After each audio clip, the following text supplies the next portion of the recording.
बातमी रायगड मधली आहे। घरफोडी करणाऱ्या आंतरराज्य टोळीचा पर्दाफाश करण्यात आलेला आहे।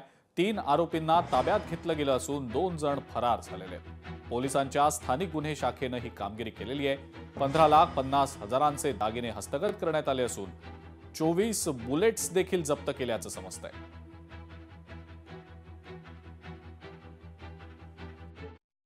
हे जे आरोपी आहे शहनवाज कुरेशी, हे राहणारा आहे सिकंदराबाद बुलंदशहर उत्तर प्रदेशचा। याच्यावरती जवळपास 23 गुन्हे आहे आणि त्या 23 गुन्ह्यांमध्ये काही फायरिंगचे गुन्हे आहे, काही अटेम्प्ट टू मर्डर आहे, काही घरफोडी, काही डकैती असे प्रकारचे गुन्हे आहे।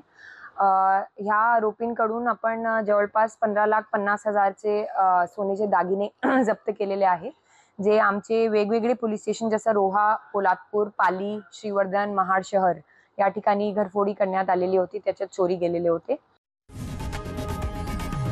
लोकशाही मराठी ऐका, पहा, जागरूक रहा।